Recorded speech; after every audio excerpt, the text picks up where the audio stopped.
নমস্কাৰ সকলোকে স্বাগতম জনাইছো আসাম কেৰিয়াৰ পইণ্ট ইউটিউব চেনেলটোলৈ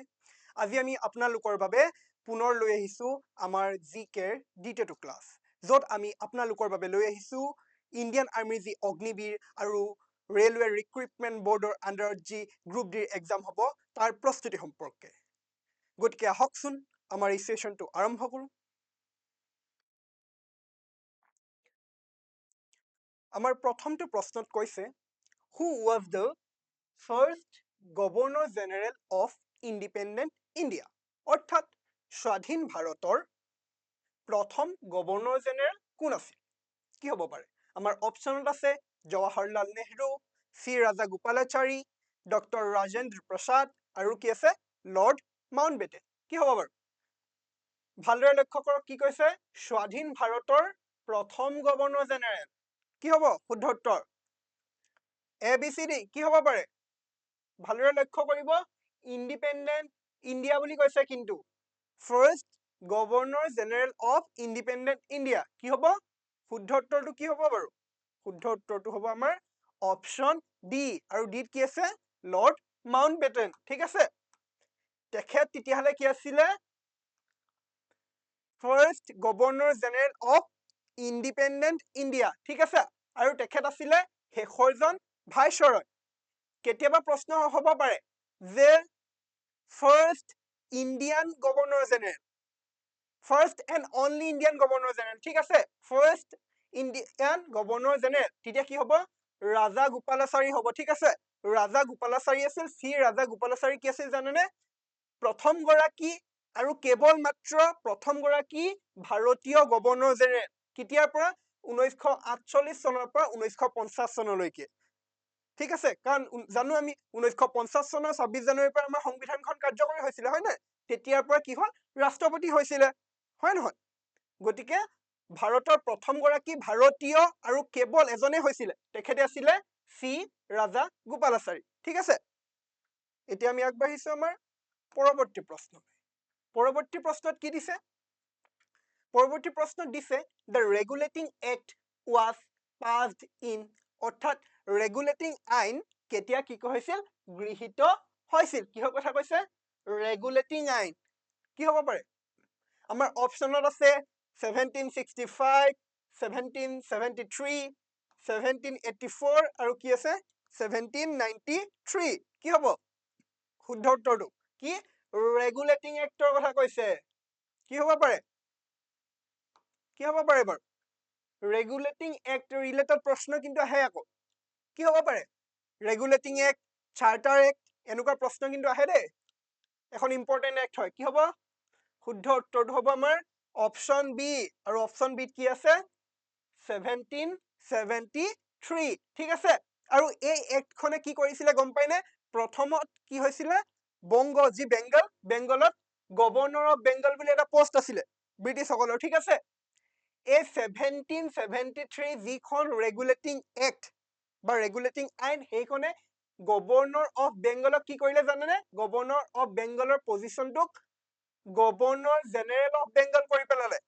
ঠিক আছে কি কৰিলে চাওক গভৰ্ণৰ অফ বেংগলৰ পজিশ্যনটোক গভৰ্ণৰ জেনেৰেল অফ বেংগল কৰি পেলালে আৰু যদি কেতিয়াবা প্ৰশ্ন আহিব পাৰে যে first governor general of Bengal কোন চাব আকৌ কি বুলি কৈছে গভৰ্ণৰ জেনেৰেল অফ ইণ্ডিয়া বুলি কোৱা নাই গভৰ্ণৰ জেনেৰেল অফ বেংগল বুলি কৈছে তেতিয়া আমাৰ উত্তৰ কি হ'ব জানেনে ৱাৰেন হেষ্টিংছ ঠিক আছে আৰু যদি প্ৰশ্ন আহে গভৰ্ণৰ অফ বেংগল তেতিয়া হ'ব আমাৰ Robert Clive first governor of Bengal হলে ৰবাৰ্ট ক্লাইভ আৰু first governor general of Bengal হলে কি হ'ব ৱাৰেন হেষ্টিংছ ঠিক আছে আগবাঢ়িছো আমাৰ পৰৱৰ্তী প্ৰশ্নলৈ পৰৱৰ্তী প্ৰশ্নত কি সুধিছে which article deals with president's rule অৰ্থাৎ ভাৰতীয় সংবিধানৰ কোনটো অনুচ্ছেদে কিহৰ কথা কয় ৰাষ্ট্ৰপতিৰ শাসন সম্পৰ্কে কি কৰে উল্লেখ কৰে আমাৰ অপশ্যনত আছে আৰ্টিকল 352 আৰ্টিকল 356 আৰ্টিকল 360 আৰু আৰ্টিকল 368 কি হ'ব পাৰিব কোনটো অনুচ্ছেদে কিহৰ কথা কয় বুলি কৈছে ৰাষ্ট্ৰপতিৰ শাসন যি প্ৰেচিডেন্টছ ৰুল কি হ'ব শুদ্ধ উত্তৰটো হ'ব আমাৰ অপশ্যন বি 356 ঠিক আছে আৰ্টিকেল 356 কিহৰ কথা কয় তেতিয়াহ'লে প্ৰেচিডেন্টছ ৰুলৰ কথা কয় ঠিক আছে মানে আৰ্টিকেল যি 356 আছে ভাৰতীয় সংবিধানৰ প্ৰেচিডেন্টক এটা ক্ষমতা দিছে কি যিকোনো এখন ষ্টেটত কি কৰিব পাৰিব তেখেতৰ প্ৰেচিডেন্টছ ৰুল ইম্প'জ কৰিব পাৰিব ঠিক আছে আৰু এই যি প্ৰেচিডেন্টছ ৰুল বা আৰ্টিকেল 356 তাক আৰু কি নামেৰে জনা যায় জানেনে ষ্টেট ইমাৰ্জেঞ্চি বুলিও জনা যায় বা কনষ্টিটিউচনেল ইমাৰ্জেঞ্চি বুলিও জনা যায় ঠিক আছে আৰু কেইটামান কথা মনে ৰাখিব লাগিব ইমাৰ্জেঞ্চি প্ৰভিজনৰ লগত ৰিলেটেড ঠিক আছে আৰ্টিকেল 352 আৰু আৰ্টিকেল 360 ঠিক আছে তিনটা মেইনলি ইমাৰ্জেঞ্চি প্ৰভিজনৰ লগত জড়িত আৰ্টিকেল 352 আৰ্টিকেল 356 আৰু কিমান আৰ্টিকেল 360 আৰ্টিকেল 350 কিহৰ কথা কয় নেশনেল ইমাৰ্জেঞ্চিৰ কথা কয় আৰু কেতিয়া ঘোষণা কৰা হয় সাধাৰণতে জানেনে ডিক্লাৰ্ড কেতিয়া due to war external aggression ঠিক আছে যেতিয়া ৱাৰ এগ্ৰেশ্যন বা আৰ্মড ৰিবেলিয়ন হয় তেতিয়া কি কৰা হয় আৰ্টিকেল 352 অনুযায়ী নেশনেল ইমাৰ্জেঞ্চি ঘোষণা কৰা হয় অৰ্থাৎ ৰাষ্ট্ৰীয় জৰুৰীকালীন অৱস্থা ঠিক আছে আৰু আৰ্টিকেল 360 অনুযায়ী কি ঘোষণা কৰা হয় ফাইনেন্সিয়েল ইমাৰ্জেঞ্চি ঠিক আছে আৰু আমাৰ অপচনত যে আছিল আৰ্টিকেল 368 কেতিয়াবা আহিব পাৰে যে আৰ্টিকেল 368 কিহৰ লগত জড়িত তেতিয়া কি হ'ব তেতিয়া কিহৰ লগত জড়িত জানেনে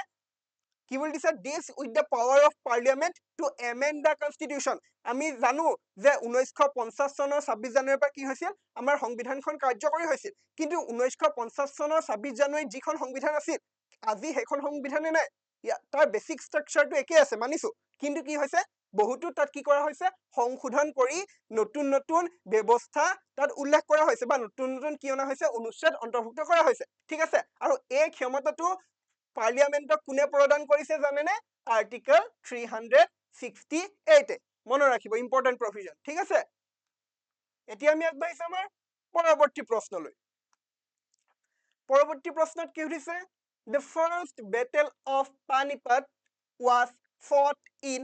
অৰ্থাৎ পানিপথৰ যি প্ৰথম যুদ্ধ অৰ্থাৎ প্ৰথম পানিপথৰ যুদ্ধখন কেতিয়া সংঘটিত হৈছিল কি হ'ব আমাৰ অপচনত আছে 1526 1556 1761 আৰু কি আছে 1707 কি হ'ব পাৰে শুদ্ধ উত্তৰ কি হ'ব কমেন্টত জনাওক কি হ'ব পানিপথৰ প্ৰথম যুদ্ধ ফাৰ্ষ্ট বেটেল অফ পানিপথ কেতিয়া হৈছিল সংঘটিত শুদ্ধ উত্তৰটো কি হ'ব জানেনে শুদ্ধ উত্তৰটো হ'ব আমাৰ অপচন এ 1526 ঠিক আছে এক্সাক্ট ডেটটোৰ কথা ক'লে ক'ব লাগিব 1526 চনৰ কিমান বুলি কৈছে 21 এপ্ৰিলত ঠিক আছে আৰু কাৰ মাজত হৈছিল কেতিয়াবা প্ৰশ্ন আহিব পাৰে কাৰ মাজত পানিপথৰ প্ৰথমখন যুদ্ধ সংঘটিত হৈছিল তেতিয়া কি হ'ব জানেনে কাৰ মাজত হৈছিল বাবৰ আৰু ইব্ৰাহিম লোডি এতিয়া বাবৰ কোন আছিল যি মোগল সাম্ৰাজ্যখন প্ৰতিষ্ঠা কৰিছিল হয় নহয় আৰু ইব্ৰাহিম লোডি কোন আছিল দিল্লী যি চুলতানেট আছিলে সেই চুলতানেটৰ লুডি বংশৰ বা দিল্লী চুলতানেটৰ শেষৰজন শাসনকৰ্তা আছিলে কোন ইব্ৰাহিম লোডি মনত ৰাখিব লাগিব এইটো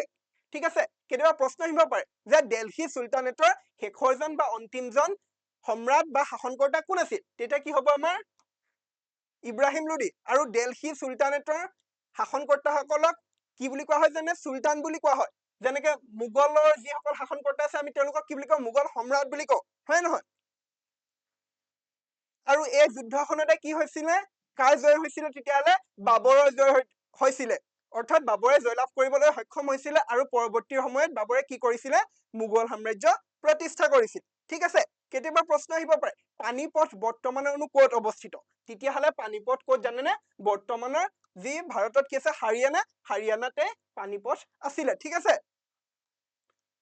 এতিয়া আহিছে আমাৰ পৰৱৰ্তী প্ৰশ্নলৈ পৰৱৰ্তী প্ৰশ্নত কি সুধিছে the headquarters of WHO is located in অৰ্থাৎ WHO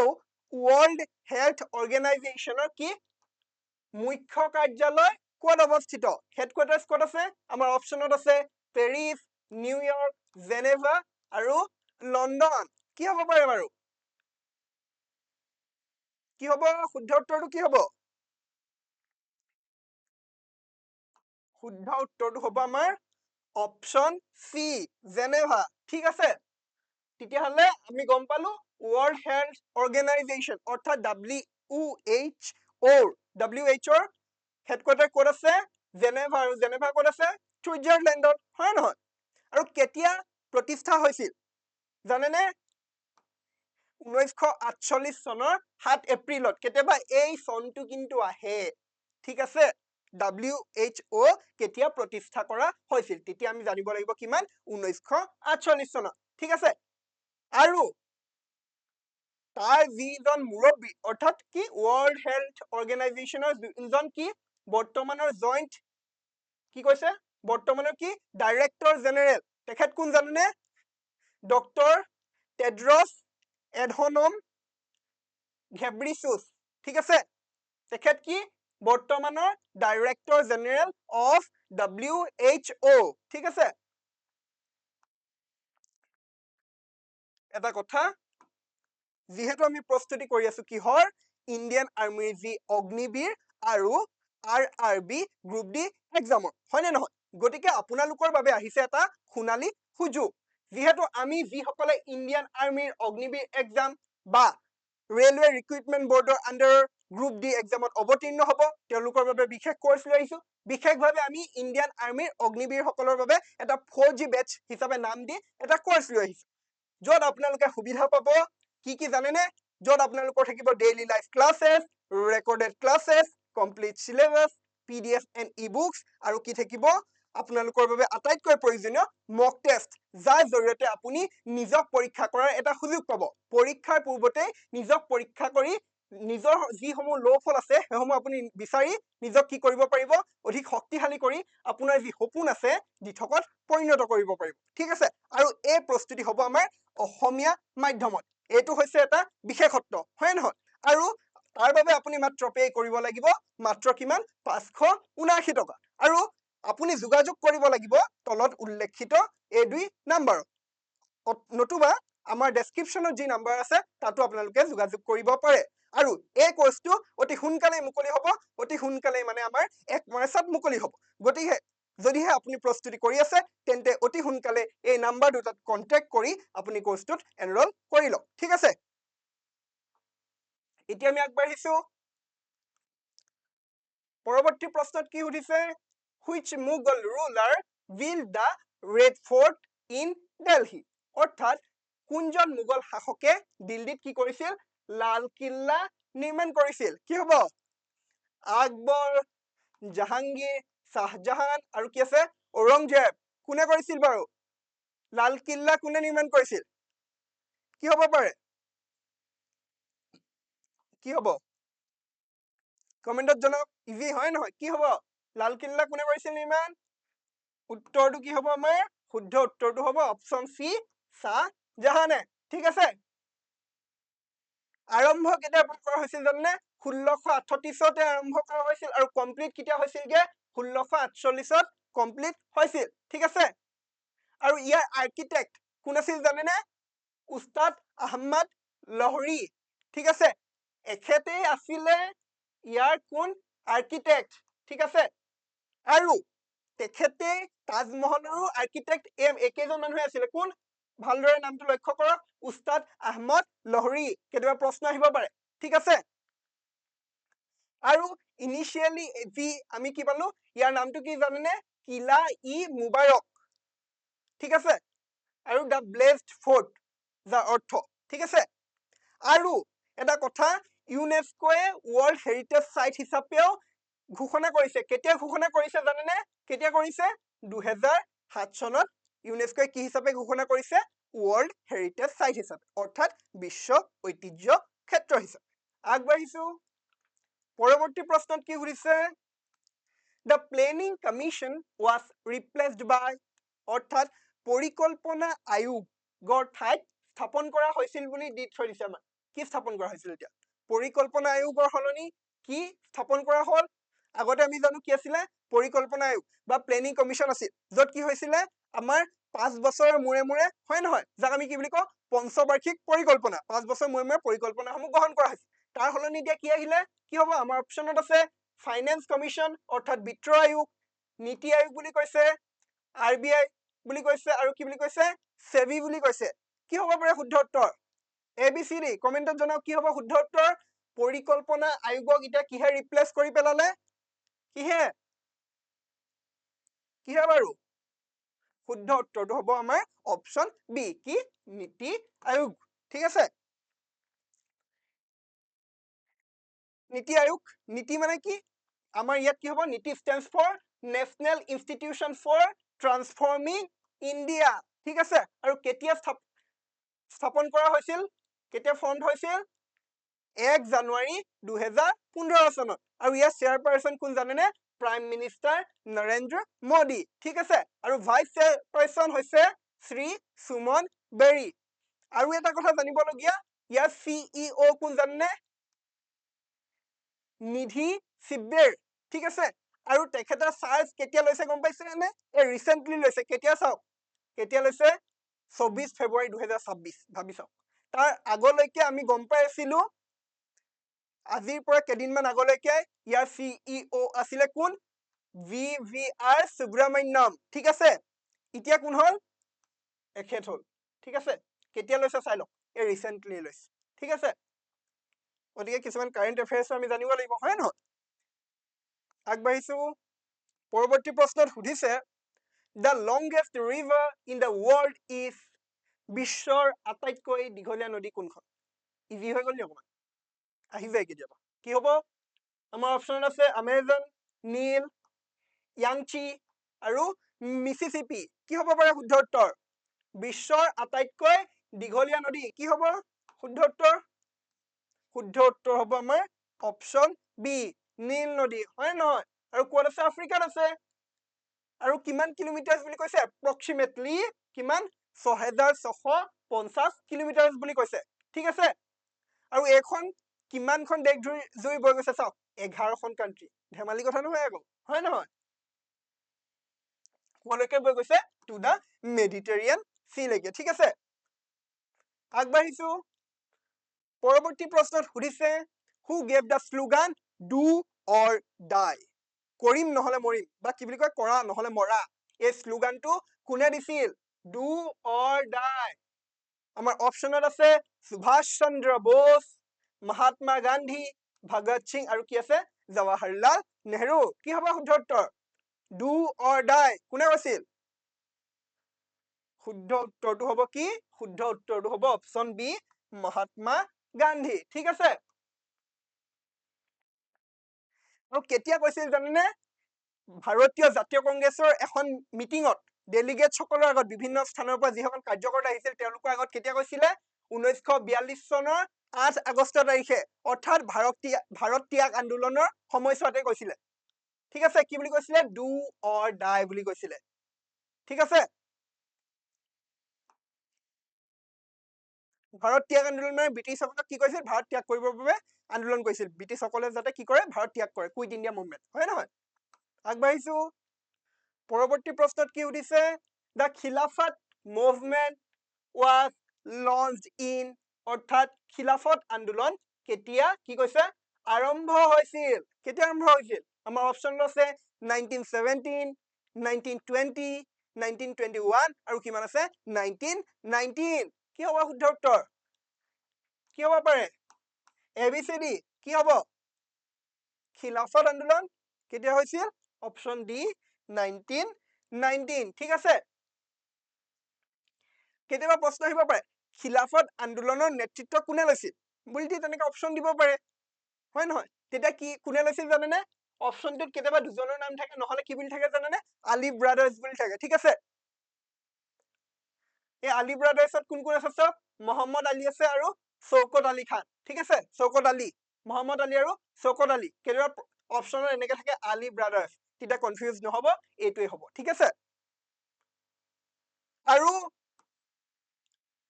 17 অক্টোবৰত কি কৰা হয় খিলাফত মুভমেণ্ট ডে হিচাপেও পালন কৰা হয় ঠিক আছে কাৰণ 17 অক্টোবৰ 1919তে কি হৈছিল খিলাফত আন্দোলন আৰম্ভ হৈছিল পৰৱৰ্তী প্ৰশ্নত কি সুধিছে The Simon Commission arrived in India অৰ্থাৎ সাইমন কমিশন ভাৰতবৰ্ষলৈ কেতিয়া আহিছিল আমাৰ অপচনত আছে 1925 1927 1928 আৰু কি আছে 1930 কি হ'ব When did Simon Commission arrived in India কি হ'ব Simon Commission কেতিয়া আহিছিল শুদ্ধ উত্তৰটো হ'ব আমাৰ অপচন সি 1920 কিমান 8 ঠিক আছে ব্ৰিটিছ গভৰ্ণমেণ্টে এখন কমিশ্যন এপইণ্ট কৰিছে যাৰ নাম আছিল কি সাইমন কমিশ্যন কিহৰ বাবে জানেনে যি গভৰ্ণমেণ্ট অফ ইণ্ডিয়া এক্ট 1919 অৰ্থাৎ 1919 চনৰ যিখন কি আছিল ভাৰত চৰকাৰ আইন আছিলে সেই আইনখন কি কৰিবৰ বাবে ৰিভিউ কৰিবৰ বাবে এখন কমিশ্যন ফৰ্ম কৰিছিলে যাৰ নাম আছিলে কি সাইমন কমিশ্যন আৰু কেতিয়া আহি পাইছিলে ভাৰতবৰ্ষ জানেনে 3 ফেব্ৰুৱাৰী 1928 তত কি হৈছিল আহি পাইছিল কিন্তু ভাৰতীয়সকলে বৰ্জন কৰিছিল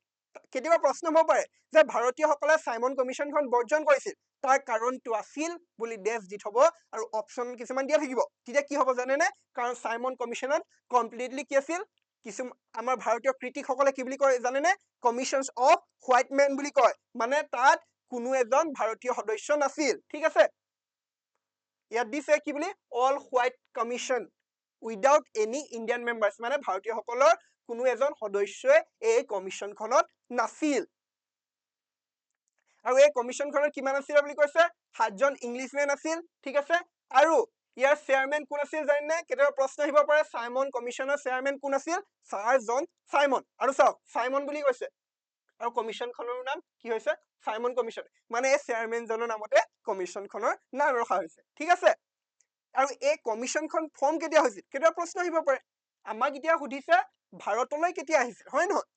কেতিয়াবা সুধিব পাৰে কমিশ্যনখন কেতিয়া ফৰ্ম হৈছিল তেতিয়া কেতিয়া ফৰ্ম হৈছিল 26 নৱেম্বৰ 1927 ঠিক আছে আৰু মই যে ক'লো ভাৰতীয়সকলে কি কৰা নাছিল এখন গ্ৰহণ কৰা নাছিল হয় নহয় বয়কট কৰিছিল আৰু এই বয়কটৰ কাৰণে এটা কি কৰিছিল সিদ্ধান্ত লৈছিল আৰু এই সিদ্ধান্তটো ক'ত লৈছিল জানে মাদ্ৰাছ সেশন ঠিক আছে ভাৰতীয় জাতীয় কংগ্ৰেছৰ যি মাদ্ৰাছত অধিৱেশন হৈছিল সেই অধিৱেশনতে সিদ্ধান্ত লোৱা হৈছিল যে ভাৰতীয়সকলে এই যি কি আছে আমাৰ সাইমন কমিশ্যনখন আমি কি কৰিম এইখন বৰ্জন কৰিম কিয়নো ইয়াত এজনো ভাৰতীয় সদস্য নাই ঠিক আছে আৰু এই সাইমন কমিশ্যনখনে নিজৰ ৰিপৰ্ট কেতিয়া সাবমিট কৰিছিলে 27 মে 1930 ঠিক আছে আগবাঢ়িছে পৰৱৰ্তী প্ৰশ্নলৈ পৰৱৰ্তী প্ৰশ্নত কৈছে the Harappan site Lothal is located in which state অৰ্থাৎ হৰপ্পা সভ্যতাৰ এটা বিশেষ স্থান আছে যাৰ নাম কি জানেনে লুথাল এতিয়া লুথাল কোন ৰাজ্যত আছে আমাৰ প্ৰশ্নত সুধিছে আমাৰ অপচন আছে পাঞ্জাব হাৰিয়ানা গুজৰাট আৰু কি আছে ৰাজস্থান কি হ'ব শুদ্ধ উত্তৰ এতিয়া লুথাল কোন ৰাজ্যত আছে হৰপ্পান সভ্যতাৰ এটা বিশেষ ঠাই লুথাল ক'ত আছে কি হ'ব কমেন্টত জনাওক কি হ'ব এ বি সি ডি কি হ'ব পাৰে পাঞ্জাব হাৰিয়ানা গুজৰাট আৰু ৰাজস্থান কি হ'ব শুদ্ধ উত্তৰটো কি হ'ব জানেনে শুদ্ধ উত্তৰটো হ'ব অপচন সি গুজৰাট আৰু এটো কেতিয়া ডিসকভাৰ কৰা হৈছিল কেতিয়া আৱিষ্কাৰ কৰি উলিওৱা হৈছিল বুলি ক'লে ক'ব লাগিব আমি কিমান 1954 আৰু এই খনন কাৰ্যত জড়িত মূল ব্যক্তিজন কোন আছিল জানেনে এছ আৰ ৰাও ঠিক আছে আৰু এই যি স্থান এই স্থানক কি বুলি জনা যায় মানচেষ্টাৰ অফ ইণ্ডাছ চিভিলাইজেশ্যন ঠিক আছে পৰৱৰ্তী প্ৰশ্নত সুধিছে the comptroller and auditor general CAG short form কি বুলি কয় CAG বুলি কয় মানে comptroller and auditor general is appointed by অৰ্থাৎ CAG কাৰ দ্বাৰা কি কৰা হয় নিযুক্তি দিয়া হয় আমাৰ অপচনত আছে প্ৰাইম মিনিষ্টাৰ পাৰ্লিয়ামেন্ট প্ৰেসিডেন্ট আৰু কি আছে চিফ জাস্টিস অৰ্থাৎ মুখ্য ন্যায়াধীশ কি হ'ব CAG কাৰ দ্বাৰা নিযুক্তি দিয়া হয় অৰ্থাৎ কোনে এপইন্টমেন্ট দিয়ে কি হ'ব পাৰে ABCD কি হ'ব প্ৰাইম মিনিষ্টাৰ পাৰ্লিয়ামেন্ট প্ৰেসিডেন্ট আৰু চিফ জাস্টিস কি হ'ব পাৰে শুদ্ধ উত্তৰটো কি হ'ব শুদ্ধ উত্তৰটো হ'ব অপচন সি প্ৰেসিডেন্ট ঠিক আছে প্ৰেসিডেন্ট হ'ব কন্ট্ৰোলাৰ এণ্ড অডিটৰ জেনেৰেল অৰ্থাৎ CAG কোনে নিযুক্তি দিয়ে তেতিয়াহলে প্ৰেসিডেন্ট অফ ইণ্ডিয়াই নিযুক্তি দিয়ে আৰু কেতিয়াবা প্ৰশ্ন হ'ব পাৰে যে CAG প্ৰেসিডেন্ট অফ ইণ্ডিয়াই অৰ্থাৎ ভাৰতৰ যি ৰাষ্ট্ৰপতি তেখেতে যে নিযুক্তি দিয়ে কোনটো অনুচ্ছেদৰ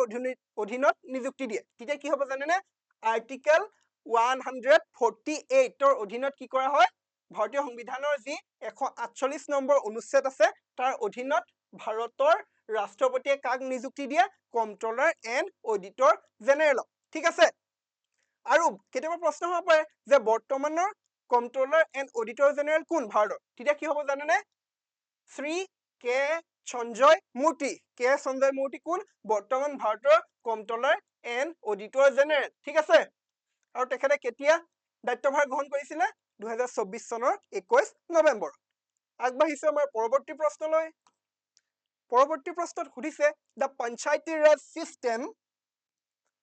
was first adopted in অৰ্থাৎ যি পঞ্চায়তী ৰাজ ব্যৱস্থা আছে এই ব্যৱস্থা প্ৰথমে কোনখন ৰাজ্যত কি কৰা হৈছিল গ্ৰহণ কৰা হৈছিল আমাৰ অপচনত কি কৈছে ৰাজস্থান মহাৰাষ্ট্ৰ গুজৰাট আৰু পঞ্জাৱ কি হ'ব পাৰে শুদ্ধ উত্তৰ চাওক ভালদৰে লক্ষ্য কৰক পঞ্চায়তী ৰাজ ব্যৱস্থা প্ৰথমে বুলি সুধিছে কোনখন ৰাজ্যত গ্ৰহণ কৰা হৈছিল কি হ'ব শুদ্ধ উত্তৰ কি আছে আমাৰ অপচন ৰাজস্থান মহাৰাষ্ট্ৰ গুজৰাট আৰু কি আছে পঞ্জাৱ আছে কি হ'ব পাৰে শুদ্ধ উত্তৰটো কি হ'ব কমেন্টত জনাওক কি হ'ব পাৰে শুদ্ধ উত্তৰ কি হ'ব শুদ্ধ উত্তৰটো হ'ব অপচন এ ৰাজস্থান ঠিক আছে মানে কি হৈছে পঞ্চায়তী ৰাজ সিস্টেম প্ৰথমে ৰাজস্থান ৰাজ্যখনতে কি কৰা হৈছিল এডপ্ট কৰা হৈছিল আৰু কেতিয়া কৰা হৈছিল জানেনে 2 অক্টোবৰ 1959 ঠিক আছে আৰু ৰাজস্থানৰ কোনখন জিলাত নাগৰ বুলি যোনখন জিলা আছে সেই জিলাখনতে প্ৰথমে এই ব্যৱস্থাটো কি কৰা হৈছিল এডপ্ট কৰা হৈছিল এই ৰাজস্থানত এডপ্ট কৰা হৈছিল যদিও কিন্তু ফাৰ্স্ট স্টাৰ্ট কৰা হৈছিল কোত অন্ধ্ৰপ্ৰদেশত মানে ইয়াৰ লগে লগে অন্ধ্ৰপ্ৰদেশতো এই পঞ্চায়তী ৰাজ ব্যৱস্থা আৰম্ভ হৈছিল ঠিক আছে আৰু যি বৰ্তমানৰ যি পঞ্চায়তী ৰাজ ব্যৱস্থা এই ব্যৱস্থাটো কেতিয়া ইন্ট্ৰডিউস বা কেতিয়া পৰিচয় কৰা হৈছিল জানেনে যি 73rd কনস্টিটিউশনাল এমেন্ডমেন্ট আছে অৰ্থাৎ ভাৰতীয় সংবিধানৰ যি 73তম সংশোধনী আছে সেই অনুসৰি 1900 কিমান বুলি ক'লে 1993 চনতে এই বৰ্তমানৰ যি পঞ্চায়তী ৰাজ সিস্টেম হেতু কি কৰা হৈছিল ইন্ট্ৰডিউস কৰা হৈছিল পৰৱৰ্তী প্ৰশ্ন সুধিছে the Nobel Prize is awarded from which country হয় নহয় নোবেল বঁটা কোন দেশৰ পৰা প্ৰদান কৰা হয় আমি জানো প্ৰত্যেক বছৰে বিভিন্ন ক্ষেত্ৰত হয় নহয় কি বঁটা প্ৰদান কৰা হয় নোবেল বঁটা পৃথিৱীৰ ভিতৰতে এটা বিখ্যাত বঁটা হয় নহয়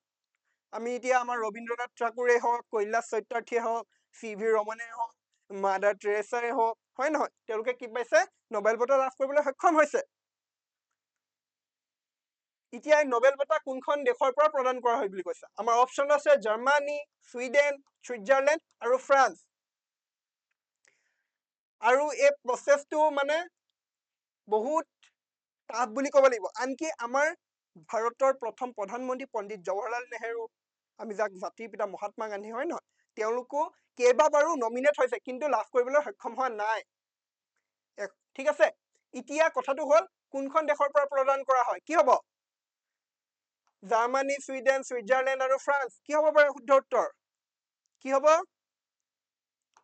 শুদ্ধ উত্তৰটো কি হ'ব শুদ্ধ উত্তৰটো হ'ব এনসাৰ কি সুইডেন ঠিক আছে সুইডেনৰ পৰা তেতিয়া হলে কি হয় নোবেল বঁটা প্ৰদান কৰা হয় ঠিক আছে আৰু আলফ্ৰেড নোবেল এখেতৰ নামতে একচুয়ালি কি কৰা হয় নোবেল বঁটাটো প্ৰদান কৰা হয় আৰু এখেত সুইডেনৰ আছিল ঠিক আছে আৰু কেতিয়াৰ পৰা এই যি নোবেল বঁটা কেতিয়াৰ পৰা এস্টাবলিশ কৰা হৈছে 1895 ঠিক আছে আৰু কি ক্ষেত্ৰত প্ৰদান কৰা হৈছে physics chemistry medicine literature piece and economic sciences ঠিক আছে মানে কিহত পদাৰ্থ বিজ্ঞান ৰসায়ন বিজ্ঞান চিকিৎসা বিজ্ঞান সাহিত্য শান্তি আৰু যি অৰ্থনীতি এই ক্ষেত্ৰসমূহত কি কৰা হয় তেতিয়া হলে নোবেল বঁটা প্ৰদান কৰা হয় ঠিক আছে আৰু বাৰ্ষিক মানে প্ৰত্যেক বছৰে এনুৱেলি এই বঁটা প্ৰদান কৰা হয় আৰু ক'ত প্ৰদান কৰা হয় যেনে ষ্টকহোম সুইডেন সুইডেনতে কি কৰা হয় ষ্টকহোম য'ত জেগা আছে তাত কি কৰা হয় প্ৰদান কৰা হয় কিন্তু বুলি মই কিয় কৈছো জানেনে কাৰণ ইয়াত যি লিখা আছে পিস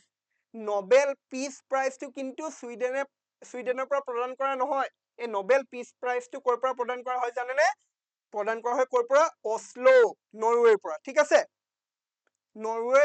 যি অশ্লো নামৰ স্থান আছে তাৰ পৰাই নোবেল পিস প্ৰাইজটো প্ৰদান কৰা হয় আৰু বাকি ক্ষেত্ৰকেইটা যেনেকৈ ফিজিক্স কেমিষ্ট্ৰি মেডিচিন লিটাৰেচাৰ আৰু ইকনমিক সায়েন্সেছ এই সমূহৰ যি নোবেল বঁটা এইসমূহ ক'ৰ পৰা প্ৰদান কৰা হয় তেতিয়াহ'লে ছুইডেনৰ পৰা ঠিক আছে ধৰিব পাৰিছে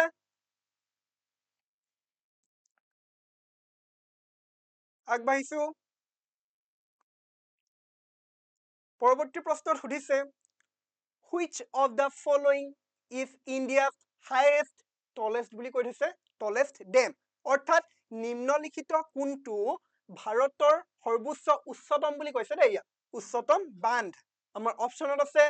চৰ্দাৰ সৰোবৰ ডেম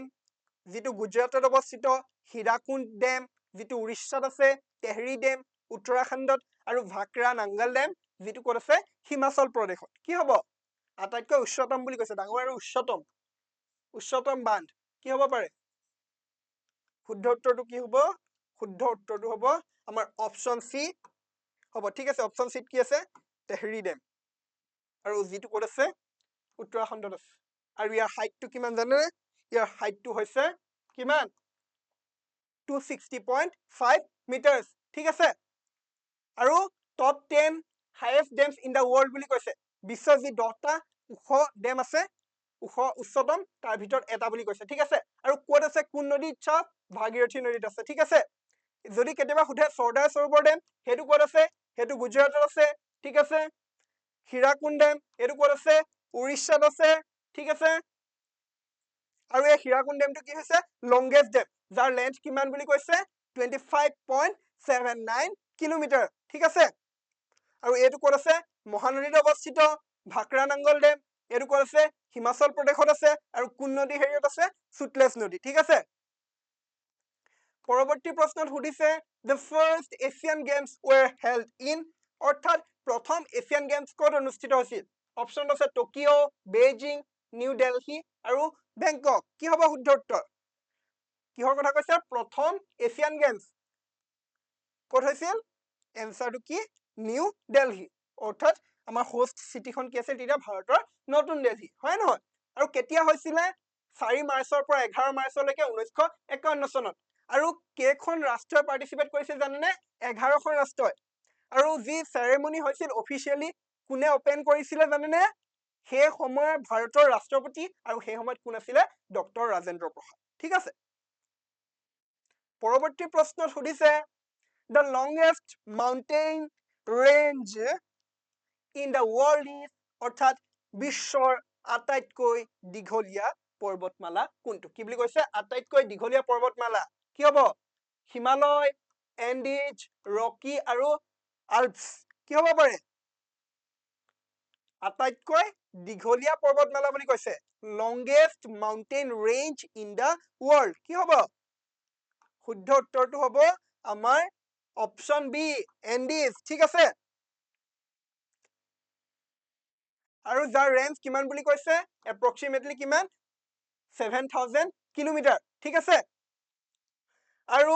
কি বুলি কৈছে এইটো চাওক দা এন্ডিজ এক্সটেন্ড ফ্ৰম ক'ৰ পৰা আছে নৰ্থ উত্তৰৰ পৰা দক্ষিণলৈ আছে হয় নহয় আৰু কোন কেইখন কান্ট্ৰি কভাৰ কৰিছে বুলি কৈছে ভেনিজুৱেলা কলম্বিয়া ইকুৱেডৰ পেৰু বলিভিয়া চিলি আৰু কি আৰ্জেণ্টিনা মনত ৰাখিব লাগিব এই কান্ট্ৰি কেইখন ঠিক আছে কি এন্ডিজ পৰ্বতমালা ঠিক আছে পৰৱৰ্তী প্ৰশ্নত সুধিছে from which country did India borrow the provision of suspension of fundamental rights during emergency অৰ্থাৎ জৰুৰীকালীন অৱস্থাত যি আমাৰ কি হয় মৌলিক অধিকাৰসমূহ স্থগিত ৰখাৰ এটা বিধান আছে এটা প্ৰভিজন আছে সেইটো ভাৰতৰ সংবিধানে কোনখন দেশৰ পৰা গ্ৰহণ কৰিছে আমাৰ অপচন আছে USA UK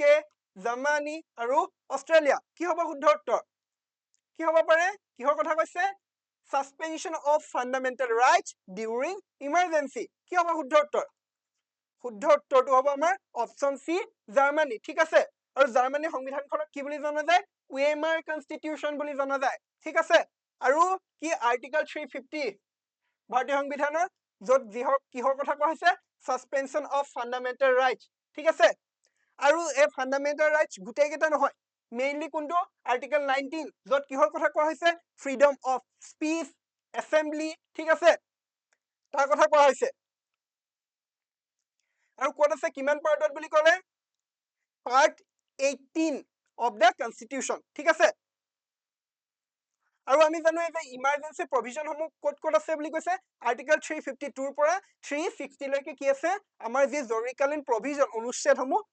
352 ৰ পৰা 360 লৈকে আছে আৰু 352 ত কি আছে 56 ত কি আছে 360 ত কি আছে আমি অলৰেডি কি কৰিছো ডিসকাস কৰি গৈছো হয় নহয় মনত ৰাখিব কিন্তু ইম্পৰ্টেন্ট এতিয়া আমি আহি পাইছো আমাৰ আজিৰ সেশনৰ অন্তিমটো প্ৰশ্নলৈ ঠিক আছে